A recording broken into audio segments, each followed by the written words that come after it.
Alors, ça fait plaisir de vous retrouver et puis de partager avec vous l'épître aux Philippiens. Nous avons commencé un suivi de prédication et nous sommes en Philippiens chapitre 2, versets 1 à 11. Alors, au préalable, je voudrais remettre ce texte dans le contexte. Vous vous souvenez peut-être que Paul est en prison à cause de sa foi. Et il est enchaîné à un soldat romain 24 heures sur 24. On pourrait mieux penser comme situation, n'est-ce pas? Pourtant, l'apôtre Paul, lui, il est loin de se morfondre de son sort. Au contraire, il y trouve une occasion de plus pour pouvoir témoigner. Ainsi, il nous décrit sa raison de vivre. Il avait dit en Philippiens 1, 21, « Il vit pour Christ ». Et il le dit bien, il dit « Car Christ est ma vie et mourir m'est un gain ». Ensuite, deuxièmement, il vit pour l'Évangile. En effet, la captivité de Paul est utilisée, en fin de compte, par le Seigneur, par l'Esprit de Dieu, dans sa vie, pour la cause de l'Évangile. Et il le dit en Philippiens 1, 12, il dit « Je veux que vous sachiez, frères, que ce qui m'est arrivé a plutôt contribué au progrès de l'Évangile. » Alors, en disant ceci, Paul veut que les Philippiens, et donc nous aussi, nous vivions pour Christ et pour l'Évangile. Mais Paul voit qu'il y a deux obstacles à la réalisation de ce but. Il y a des attaques de l'extérieur.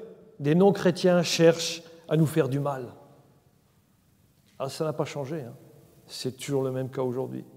Mais il y a aussi des attaques de l'intérieur, puisqu'il y a des personnes qui se font du mal les uns aux autres. Alors, on va ouvrir notre Bible en Philippiens, chapitre 2, versets 1 à 11, et on va le lire.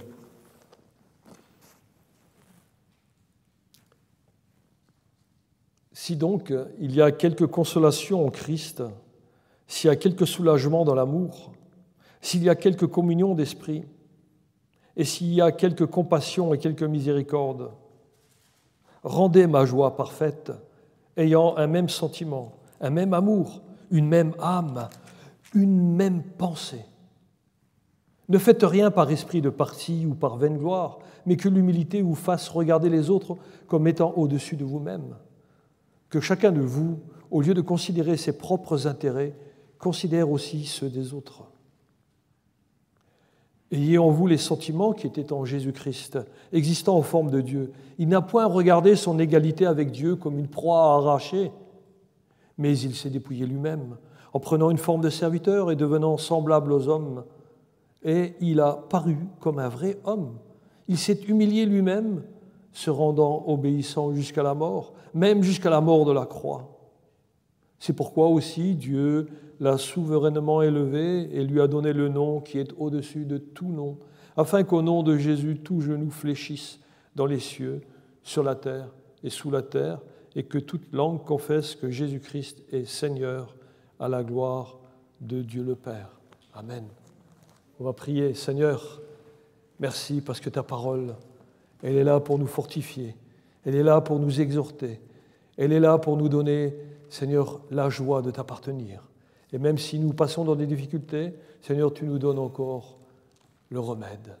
Et nous savons que tout se trouve dans ta parole. Aussi, permets que chacun de nous puissions plonger nos regards dans ta parole chaque jour et que nous puissions nous laisser enseigner et que ce moment privilégié où, Seigneur, je peux parler en ton nom, chacun puisse ressortir après, fortifié, exhorté avec la joie et être unis tous ensemble pour te glorifier, toi, Père céleste, et celui que tu as envoyé, Jésus-Christ, ton Fils béni. Amen. Vous l'avez peut-être remarqué dans cet exemple que nous avons lu aujourd'hui, Paul, mais surtout Christ, il est un exemple parfait. Il veut que nous ayons tous la même pensée. Il veut en fin de compte que nous pensons comme Jésus pour enfin donner gloire à Jésus. Alors ayons tous la même pensée. Alors qu'est-ce qui peut ôter votre joie au quotidien? Plein de choses, n'est-ce pas? Beaucoup de choses. On apprend quelquefois des nouvelles qui nous déconcertent. Mais faisons confiance, le Seigneur est à l'œuvre. Il connaît toutes choses et il sait aussi la fin de toutes choses et nous nous confions pleinement en lui. Alors, pour vous raconter une petite histoire, il y a un jour aux États-Unis, un patron d'une grande chaîne de restauration qui s'était présenté dans un de ses fast-food et il s'est présenté non pas en costume-cravate, mais comme un SDF. Et tous les employés ont préféré ignorer cet homme-là parce qu'ils savaient qu'ils ne recevraient pas de pourboire de cette personne et ne lui posaient même pas la question de ce qu'il souhaitait manger. Parce que c'était pas trop bien vu, n'est-ce pas, d'aller trouver quelqu'un qui est bien moins important que nous. Et en fin de compte, ils avaient peut-être peur aussi de perdre leur temps avec quelqu'un qui peut-être leur rabâchait des choses. Alors c'est vrai, cette personne n'en paraissait pas la peine au premier abord. Hein. Seulement, une seule employée lui a adressé la parole et lui a même proposé de prendre à sa charge le sandwich qu'il désirait manger. Elle a vu dans la condition qu'il était habillé, elle lui a proposé donc un service. Elle était dans la joie de peut-être lui donner simplement, de faire simplement un geste d'amour envers quelqu'un d'autre. Et puis, cette personne, ce SDF, est revenu quelque temps après, sous sa véritable identité, le patron d'une grande chaîne de restauration. Et là, ça a été un choc pour tous ceux qui ne s'attendaient pas à le voir. Eh oui, parce que jusque-là, ils avaient manqué de respect à cet homme. Une seule personne a été récompensée. Une seule personne a eu une récompense. Alors que celle-ci, elle lui a simplement répondu « Mais je n'ai fait que mon service. Je suis une employée et je n'ai fait que mon service. » Et je regarde en fin de compte toute personne comme quelqu'un d'important sans avoir égard à son apparence. Elle a dit en fin de compte à son employeur que c'est pourquoi son patron l'avait employé, elle a fait simplement que son métier, que son devoir, que son travail, que son service. C'est beau, n'est-ce pas? Elle avait une seule pensée, donc nous aussi ayons la même pensée. Et la parole de Dieu nous invite à avoir la même pensée, c'est celle de donner la priorité à Christ et à l'Évangile. Ainsi, nous aurons de l'amour les uns pour les autres. Les Philippiens, bien sûr, ils vivaient déjà dans une certaine communion dans l'Église, mais ils se rendent bien compte qu'au fond de leur cœur, il y a cette faiblesse de la relation humaine qui est tellement présente. Vous savez, c'est ce qui appartient encore au caractère humain, ce qui n'a pas encore été régénéré. Il faudra attendre le ciel pour cela. Mais là, c'est ce qui rend cette unité fragile. C'est pourquoi ils ont besoin de se rappeler cette vérité que Paul répète au verset 1. Il dit « S'il y a donc quelque consolation en Christ, s'il y a quelque soulagement dans l'amour, s'il y a quelque compassion d'esprit, s'il y a quelque communion d'esprit, s'il y a quelque compassion et quelque miséricorde. » Oui, mais voyez-vous, il est précisé « s'il y a », mais en bon français, cela voudrait dire « puisque » vous avez de la consolation en Christ, puisque vous êtes soulagés dans l'amour, puisque vous avez toutes ces choses-là, alors ayez de l'amour les uns pour les autres. Et il le dit même, rendez ma joie parfaite. Et pour que la joie de Paul soit parfaite, il nous exhorte, autant en nous qu'aux Philippiens, il nous exhorte à ne rien faire par esprit de parti ou de vaine gloire. Mes amis, savez-vous que les deux plus grands ennemis de l'unité qu'il y a parmi les enfants de Dieu, ils sont précisés là, dans le début du verset 3. C'est l'esprit de parti ou la vaine gloire. Oui, parce que, mes amis, nos cœurs sont encore trop sujets à ces pensées orgueilleuses qui se manifestent dans l'Église. Alors, quand on est dans des rivalités, et aussi si on cherche à être bien vu, ça c'est symptomatique d'une mauvaise compréhension que l'on se fait de l'Évangile.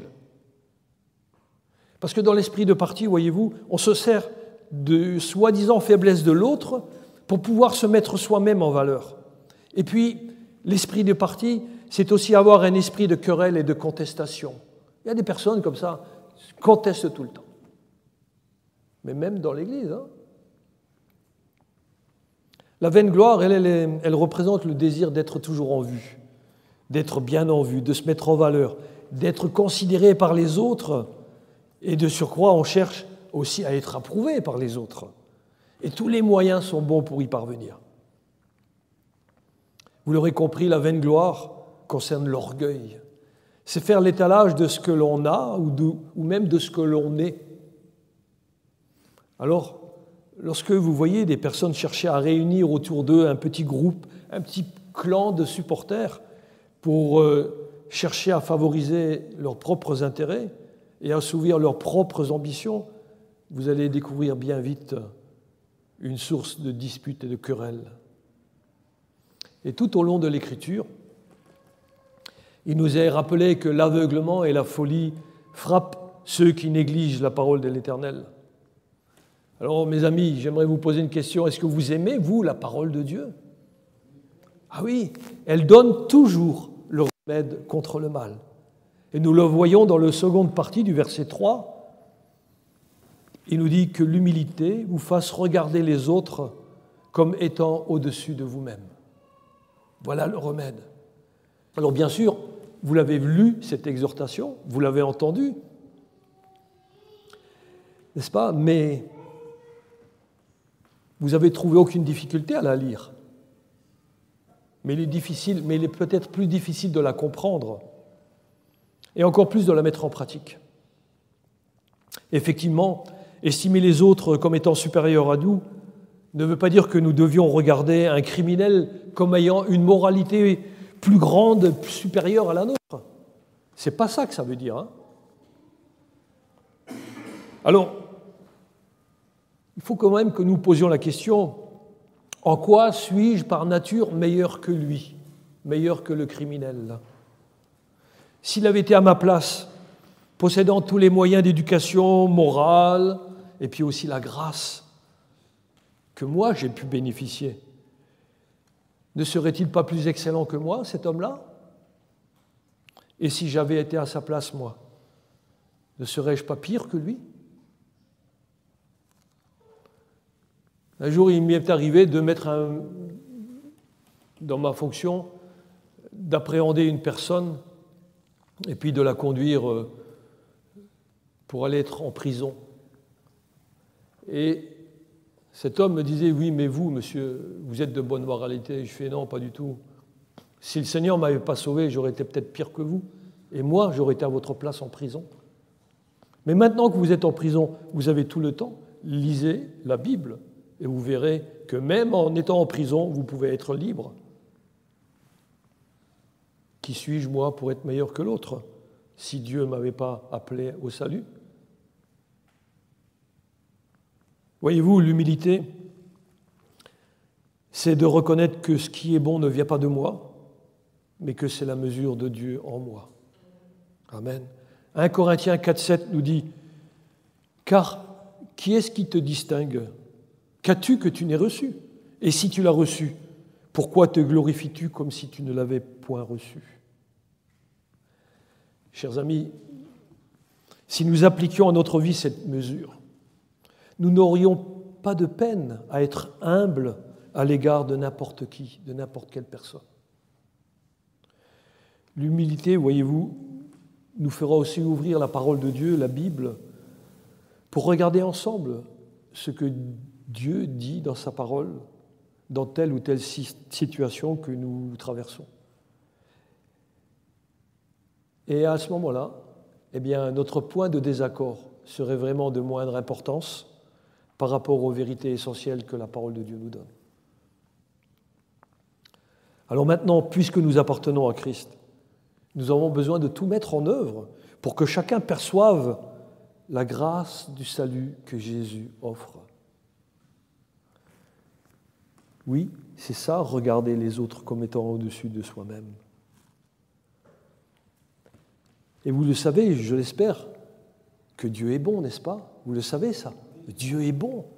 Et que pour guérir les nombreux problèmes qui existent dans le peuple de Dieu, il y a un seul remède qui est précisé dans ce verset 4, que chacun de vous, au lieu de considérer ses propres intérêts, considère aussi ceux des autres, parce que nous devons considérer les intérêts des autres bien plus que notre propre vie, et ceci dans un seul but, que l'autre connaisse Christ et que tous le connaissent davantage.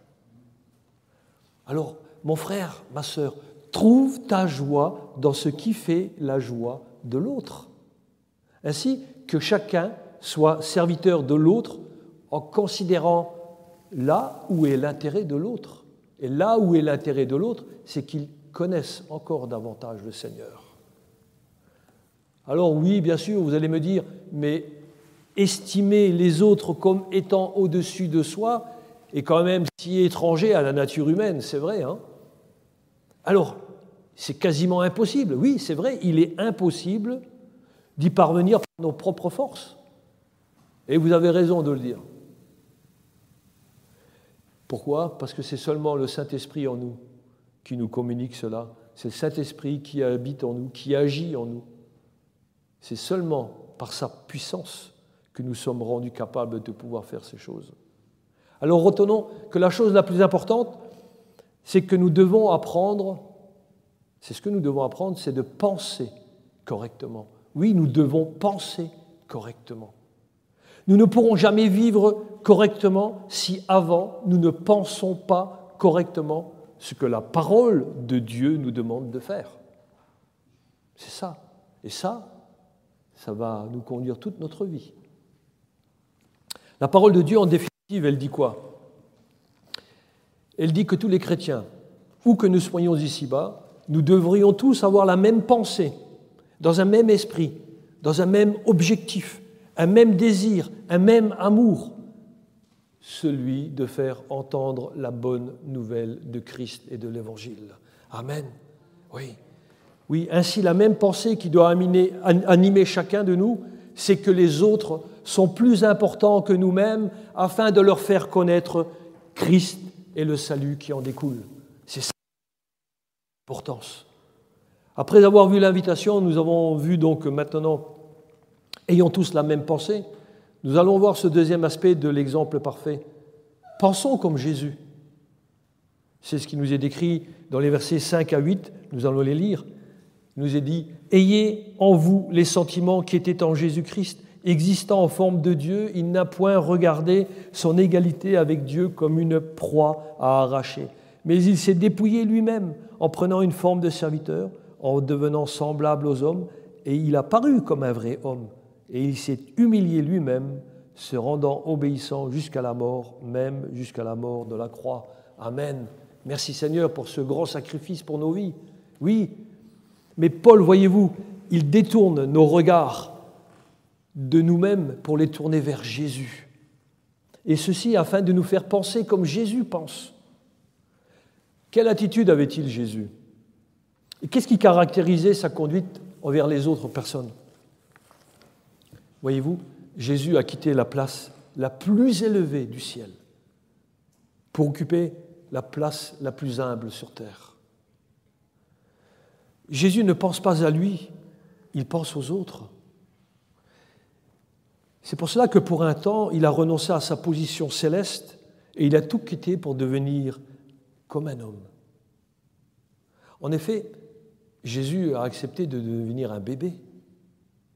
Jésus, vous vous rendez compte, il a accepté d'être dépendant d'une maman et d'un papa qui ont dû lui changer les couches. Jésus a dû accepter aussi d'être nourri comme tous les bébés. Vous rendez-vous compte ? Alors que c'est lui qui donne le pain. C'est lui qui donne la nourriture nécessaire. Et lui, il était tellement humble qu'on lui donnait la nourriture. Il a accepté aussi la discipline comme un enfant. Il était un enfant. Il a accepté cela. Alors que lui, il est le Dieu de toute sagesse. N'est-ce pas ?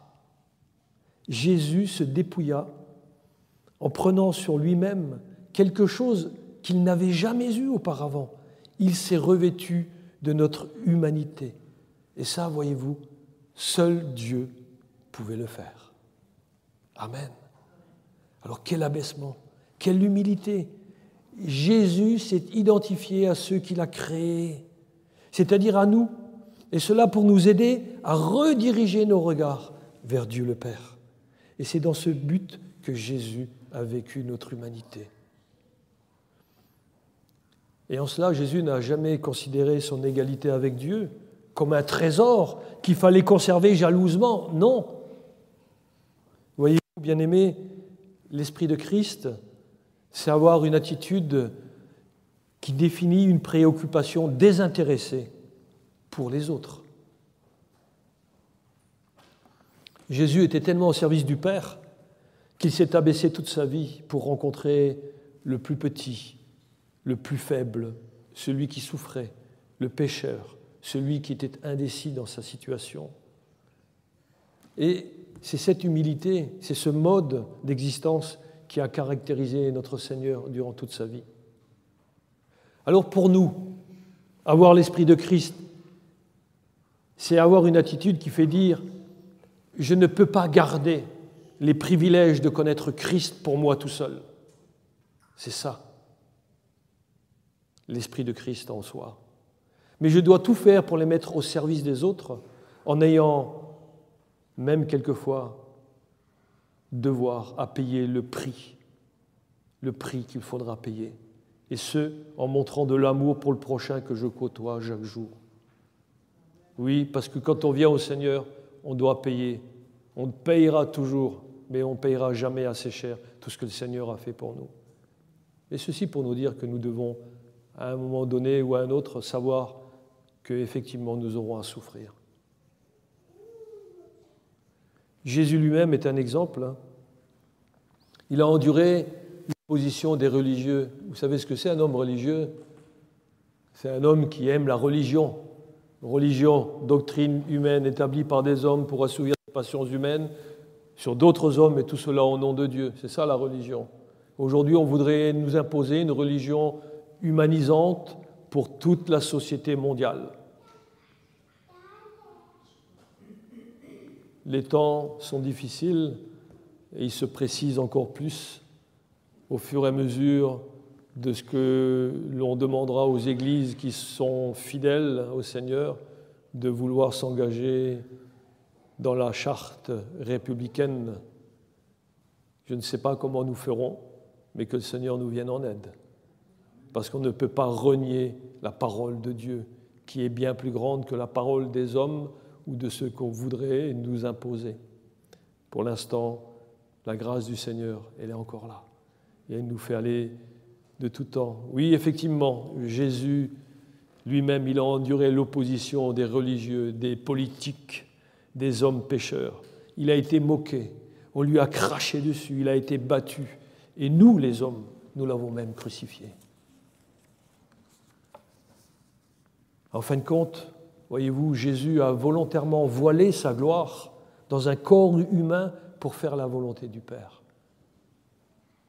Matthieu 20, verset 28, nous dit « C'est ainsi que le Fils de l'homme est venu, non pour être servi, mais pour servir et donner sa vie comme la rançon de beaucoup. » Amen.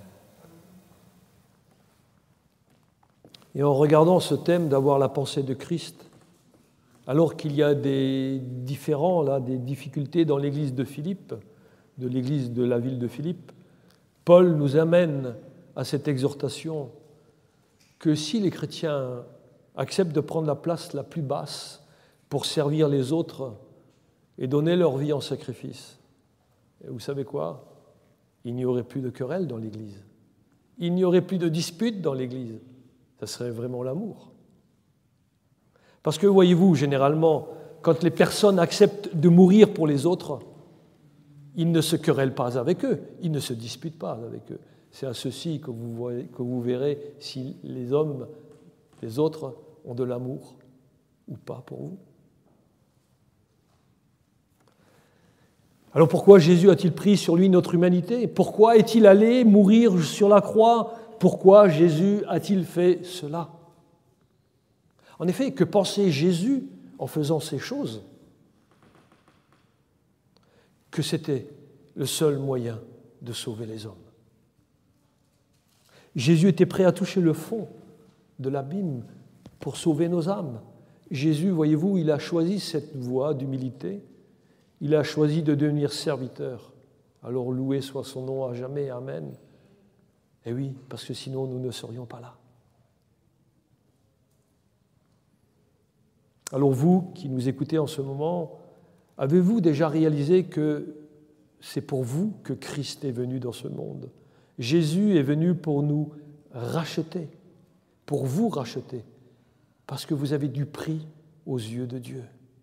Alors avez-vous déjà réalisé cela, que c'est pour vous sauver de l'enfer que Jésus a donné sa vie?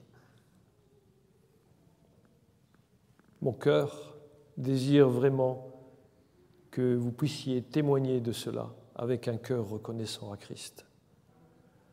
Voyez-vous, les orgueilleux dans le monde veulent monter les échelons de la grandeur, de la puissance au besoin, en écrasant les autres.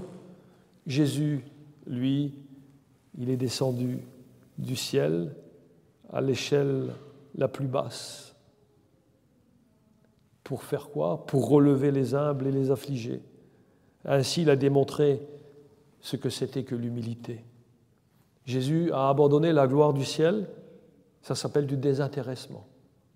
Il est né comme un homme, c'est de l'humilité dans l'abaissement. Ensuite, il s'est humilié lui-même en se rendant obéissant. Obéissant jusqu'à la mort, même jusqu'à la mort de la croix. Et c'est le plus grand sacrifice connu de tout l'univers. Même les anges, ils ont retenu leur souffle pour aller savoir ce qui allait se passer. Voilà. Et Hébreux 10 nous dit ceci, c'est en vertu de cette volonté que nous sommes sanctifiés par l'offrande du corps de Jésus-Christ, une fois pour toutes. Amen. Et pensez-vous qu'il existe quelque chose de pire que l'humiliation que Jésus a subie? Il a été injustement accusé, abandonné, trahi par les siens. Puis il a été condamné injustement. On l'a frappé, injurié, moqué, craché dessus. Jésus a subi la torture par le fouet. Puis on lui a fait porter sa croix dans les rues de Jérusalem. Et pour finir, les hommes l'ont déshabillé. Ils l'ont cloué par les pieds et les mains sur une croix, entouré de 2 malfaiteurs à la vue de tout le monde. Mais Ésaïe l'avait prophétisé. Ésaïe 53, versets 3 à 5, il nous est dit « méprisé et abandonné des hommes, homme de douleur et habitué à la souffrance, semblable à celui dont on détourne le visage, nous l'avons dédaigné. Nous n'avons fait de lui aucun cas. Cependant, ce sont nos souffrances qu'il a portées, ce sont de nos douleurs qu'il s'est chargé, et nous l'avons considéré comme puni, frappé de Dieu et humilié. Mais il était blessé pour nos péchés, brisé pour nos iniquités, et le châtiment qui nous donne la paix est tombé sur lui, et c'est par ses meurtrissures que nous sommes guéris. Amen. Guéris de la maladie, de la désobéissance, parce que quand on a accepté Christ, on devient obéissant à la foi à l'Évangile, à la foi à Christ. Voyez-vous, est-ce qu'on peut vraiment se rendre compte que Jésus, qui vivait dans la gloire du Père, et avec qui n'avait jamais été séparé auparavant, il est là, ici-bas, parce que chez Jésus s'est chargé de nos fautes, et là, ici-bas, il y a eu séparation avec le Père. Parce que le Père, il ne peut pas accepter le péché. Alors il a dû détourner ses regards de Jésus. Jésus, le Créateur du monde, il s'est fait pécher alors qu'il n'a jamais péché. Et ceci afin que, lorsque nous mettons notre confiance en lui, nous n'ayons plus à subir la colère de Dieu. Jésus s'est humilié afin que nous n'ayons pas à subir le prix de nos fautes.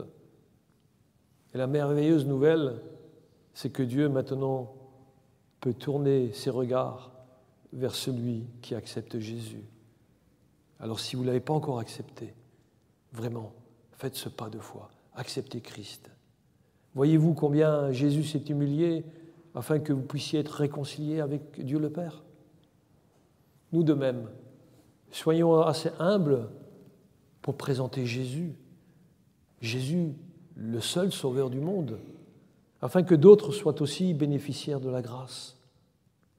Oui, je vais citer le psaume 25, versets 8-9,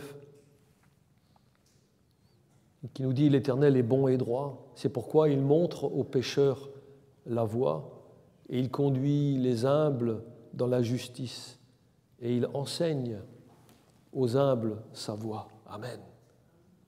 Voyez-vous, vivre dans l'humilité, c'est vivre pour quelqu'un d'autre que soi-même. C'est ça l'humilité, vivre pour quelqu'un d'autre que soi-même. Et à l'exemple de Jésus, celui qui est humble et qui vit pour les autres doit aussi s'attendre au sacrifice et au service. Parce que comprenez bien qu'un service qui ne coûte rien, il n'accomplit rien. Si vous ne faites que dire que vous allez venir à l'assemblée et que le temps vous manque, il n'y a aucun sacrifice de votre part. Ou si vous promettez une aide, aussi minime soit-elle, dans l'un des services de l'assemblée, mais qu'en fin de compte, vous le faites qu'en parole, sans les actes, ça n'a aucune valeur. Jésus n'est pas venu simplement en parole, il est venu aussi avec les actes. Voyez-vous, en revanche, ce que vous faites, faites-le comme pour servir le Seigneur, pour que lui soit glorifié et non pas vous. Ce qui nous amène au dernier point de l'exemple parfait. Donnons gloire à Jésus. Jésus n'a pas cherché à se faire un nom dans la société. Non, pas du tout. Il s'est abaissé lui-même pour les autres en acceptant le mépris et la honte. Et regardez maintenant ce que Dieu a fait. On va voir que la vraie humilité est toujours récompensée. On va lire Philippiens 2, versets 9 à 11. C'est pourquoi aussi Dieu l'a souverainement élevé et lui a donné le nom qui est au-dessus de tout nom, afin qu'au nom de Jésus, tout genou fléchisse dans les cieux, sur la terre et sous la terre, et que toute langue confesse que Jésus-Christ est Seigneur, à la gloire de Dieu le Père. Amen. Oui, c'est la croix. C'est la croix qui apporte à Jésus la louange et la gloire. Si le Seigneur s'est humilié, Dieu, lui, l'a exalté, l'a relevé. Jésus n'a pas cherché à se faire un nom. Et vous savez quoi ? Dieu lui a donné un nom au-dessus de tout autre nom. Les hommes ont fait tout le mal qu'ils pouvaient au Sauveur, mais Dieu l'a élevé, le fait remonter dans la gloire du ciel qu'il avait quitté. Et il l'honore maintenant en lui donnant la place de l'autorité suprême en le faisant asseoir à sa droite.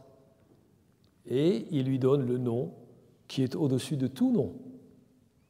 Alors sur terre, les hommes, ils ont injurié Jésus. Mais Dieu lui donne un nom glorieux. Le nom de Jésus, c'est le seul chemin pour se rendre à Dieu. Et ça dérange, parce qu'il est le nom au-dessus de tout nom.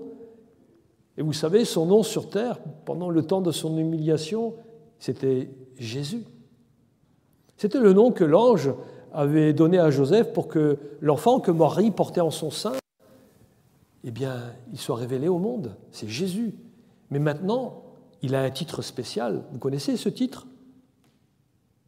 Il est appelé le Seigneur. Amen.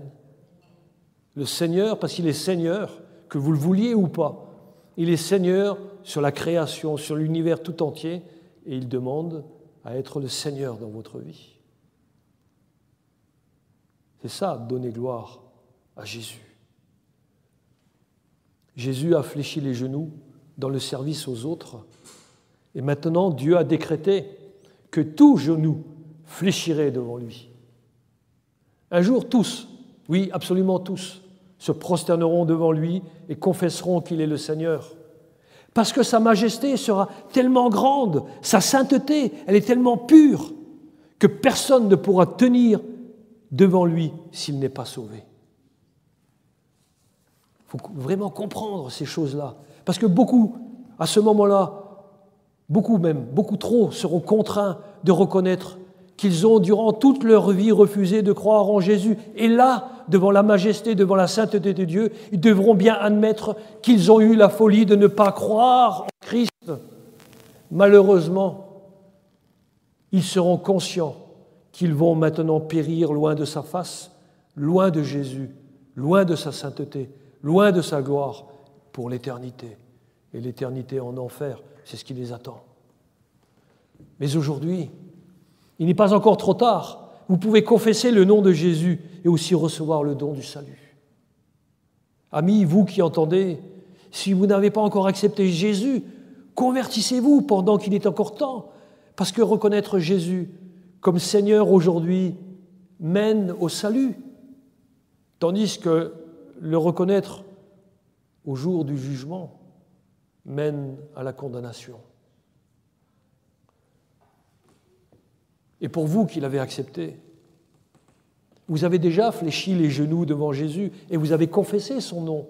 Alors ça sera encore plus merveilleux parce que nous le verrons face à face et nous continuerons à l'adorer pendant l'éternité. Mais dans cette attente, ici-bas, l'exemple de Jésus doit transformer notre attitude à tout point. Il nous faut nous nourrir de la pensée de Christ. Et ça, c'est savoir être dans le service sans chercher à s'élever. Oui, toujours, on ne doit jamais oublier une chose importante, que nous aurons à souffrir. Nous aurons à souffrir ici-bas. Alors ne sombrons pas dans un découragement ou dans un manque de joie. Non. L'essentiel, c'est de servir comme Jésus-Christ a servi. Et si on ne nous reconnaît pas dans notre service, qu'importe, suivons l'exemple d'humilité de Jésus. Et Dieu nous élèvera autant que convenable en sa présence dans le ciel. Amen. Et je vais terminer par cette exhortation de Paul. Je vais même la reprendre. Ayez en vous les sentiments qui étaient en Jésus. Et que vos pensées et que votre attitude glorifient votre Père céleste, notre Père céleste, et tout cela dans le beau nom de Jésus. Amen. On va prier. Oui, Père céleste, notre Dieu, notre Père, oui, nous voulons te bénir, toi qui nous as envoyé un si grand sauveur en Jésus-Christ. Ah, merci Seigneur pour son exemple d'humilité et que ce soit vraiment un exemple pour moi et pour chacun de nous ici. Ah Seigneur, oui, aide-nous par ton esprit répandu dans nos cœurs, dans nos vies, que nous puissions nous conduire d'une manière digne de l'évangile de Christ, sans nous détourner ni à droite ni à gauche, mais en regarder l'humilité de Jésus. Seigneur, aide-nous à avoir au sein de notre assemblée et même en dehors des attitudes et des paroles qui soient empreintes d'humilité et de grâce que le Seigneur nous donne par son exemple. Et je te prie, Père Saint, pour les personnes qui ont entendu ce message et qui ne croient pas encore, que chacun puisse vraiment prendre conscience que sa vie est en sécurité dans les mains du Seigneur Jésus et qu'il puisse aussi confesser le beau nom de Jésus sur sa vie. Je te rends grâce, Seigneur. Je veux te dire merci pour ton amour qui m'accepte tel que je suis et qui m'appelle à me laisser transformer tel que toi tu es. Aussi, Seigneur, je te demande encore de nous aider à penser correctement pour vivre correctement selon ta volonté. Seigneur, je te prie aussi pour chacun dans l'Église, pour que chacun puisse avoir un comportement qui t'honore et que l'humilité soit la nouvelle valeur pour nous tous. Alors à toi, Jésus, soit louange, honneur et gloire au siècle des siècles. Amen.